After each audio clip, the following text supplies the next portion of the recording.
안녕하세요. DI 성형외과 정현희 원장입니다. 아마 이 영상을 보시는 즈음이 붓기가 최고조이거나 아니면 붓기가 서서히 빠져가는 중일 거예요. 거울 볼 때마다 깜짝깜짝 놀라셨죠? 하지만 이 또한 지나갑니다. 깜짝깜짝 놀랄 정도로 금세 빠질 거예요. 이때부터는 찜질은 냉찜질보다는 혈액순환을 촉진할 수 있는 온찜질로 바꿔주시는 게 좋습니다. 멍이나 붓기가 가라앉는데, 그리고 상처 회복에 도움이 됩니다. 이때 역시도 화상에 주의해서 너무 과하게 찜질하지 않도록 하는 게 좋습니다. 저온 화상이라고 해서 저온으로도 오랜 시간 동안 찜질을 하면 화상을 입을 수도 있어요. 곧 실밥 제거할 텐데 그 전까지는 물에 닿는 거 항상 조심해 주세요. 실밥을 제거한 다음 날부터는 세안이나 샤워도 가능합니다. 다만 조직이 불지 않도록 사우나나 탕에 들어가는 건 당분간 자제해 주세요. 아직 완전히 회복된 건 아니기 때문에 상처가 벌어질 수도 있거든요.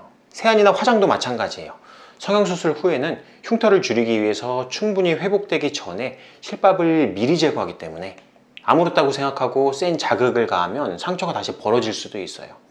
가급적 가볍게 하시고 가볍게 닦아주세요. 눈은 보통 5일에서 7일 차에 실밥을 제거합니다. 트임 수술을 하면서 점막 쪽까지 꼬맨 경우에는 열흘경에 실밥을 제거하는 경우도 있어요. 점막은 촉촉해서 벌어질 가능성이 더 높으니까 더욱 주의해주세요. 수술 부위가 초반에는 붉은 느낌으로 흉이 남을 것처럼 보일 수 있지만 서서히 사라지는 경우가 대부분이에요.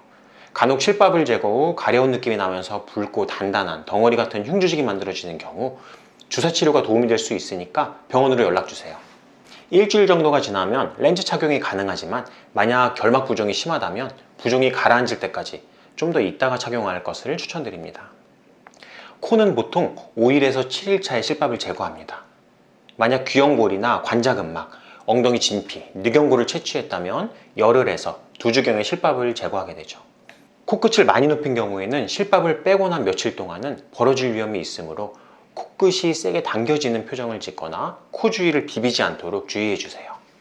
수술 직후에는 수술 과정에서의 자극 때문에 코 내부까지도 전체적으로 부기가 있고 콧물도 많이 흐를 수 있습니다. 숨쉬기 좀 불편한 느낌이 있더라도 견뎌 주시고 콧물은 세게 풀지 말고 가볍게 닦아주세요. 아직은 콧대에 삽입한 보형물이나 조직이 틀어질 수 있기 때문에 안경이나 선글라스는 착용하면 안 됩니다. 코에 물리적인 자극을 가하는 것도 좋진 않죠. 적어도 한 달가량은 조심하셔야 돼요. 코에 붙인 드레싱도 모두 제거되어 있는 상태일 텐데요. 간혹 수술 부위로 조직액이 차는 경우에 따로 테이핑을 하는 법을 설명드리기도 합니다. 낮에 생활하실 때 불편하시다면 귀가 후 집에 있는 시간 동안이라도 테이핑으로 가벼운 압박을 해주면 좋은 결과를 내는데 도움이 됩니다. 7일에서 10일경이 되면 지방 치치 부위 실밥도 모두 제거하게 되고 어느 정도 회복이 되셨을 거예요. 하지만 방심하면 안 됩니다.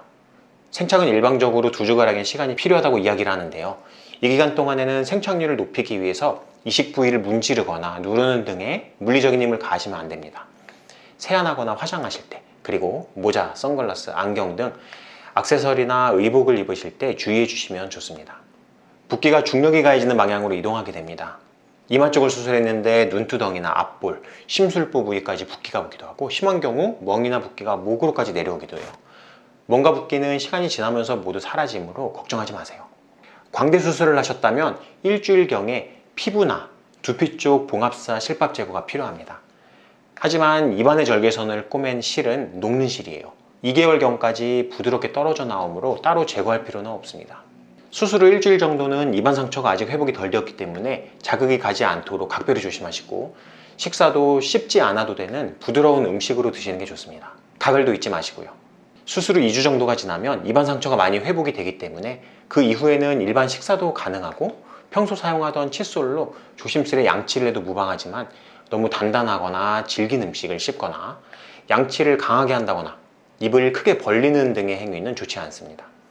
고정해 놓은 부위가 부러지기도 하거든요. 어느 정도 고정력이 생기는 한두 달가량은 각별히 조심해 주시는 게 좋습니다.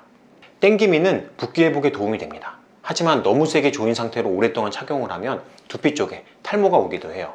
그러니까 중간중간에 풀어서 혈액순환을 시켜주시는 게 좋습니다. 받으신 보정 속옷은 잘 착용하고 계시죠? 착용할 때 밑선 쪽이 잘 압박되도록 꽉 조여서 착용해 주시고 어깨 쪽은 불편할 정도로 너무 꽉 조일 필요는 없습니다. 윗밴드 착용 안내를 받으셨다면 같이 잘 착용해 주시는 게 예쁜 가슴을 만드는 데 도움이 됩니다. 초반 회복기가 지난 1, 2주경부터는 처방받으신 구형구축 예방약을 드시기 시작하는데 일반적으로 1에서 3개월가량 복용을 합니다. 장기적인 피막 형성에 도움을 주는 약이기 때문에 약을 잘 챙겨 드시면 좋겠지만 너무 스트레스 받아가며 드실 필요는 없습니다. 겨드랑이 절개를 하면 팔을 움직이는데 걱정이 되고 불편하실 거예요. 상처가 어느 정도 아문 다음에 대략 일주일쯤부터는 관절이 굳지 않도록 오히려 팔을 귀에 붙이듯이 드는 연습을 하면 경과에 도움이 됩니다. 한 주에서 두 주까지 수술 상처 경과를 보면서 스테이플러나 실밥을 제거하게 됩니다. 제거 전까지는 물에 안 닿는 게 좋습니다. 근데 오랫동안 머리 안 감으면 너무 불편하거든요. 그래서 첫 한 주 정도만 참으시고 그 이후에는 가볍게 감고선 상처 부위까지 드라이기로 잘 말려주시면 됩니다. 그리고 가급적이면 소독하러 오시는 날에 하시면 더욱 안전하겠죠? 그리고 혼자 머리를 감으려면 얼굴을 숙이게 되고 힘도 많이 들어가고 쉽지가 않기 때문에 가급적 머리를 감으실 땐 미용실을 이용하거나 누가 머리 감는 걸 도와주시는 게 좋습니다. 수술 후 붓기, 멍 때문에 고생 많으셨죠? 걱정도 많으셨을 것 같고요. 그리고 수술 상처도 덜 아물고 실밥도 있고 그래서 여러모로 신경 쓰이는 일도 많으셨을 거예요. 충분히 이해합니다. 하지만 앞으로 점점 더 예뻐질 일만 남았으니까 말씀드렸던 주의사항들 다시 한번 상기해 주시고 꾸준히 관리 잘 해주세요. 다음 경과 때 뵙겠습니다.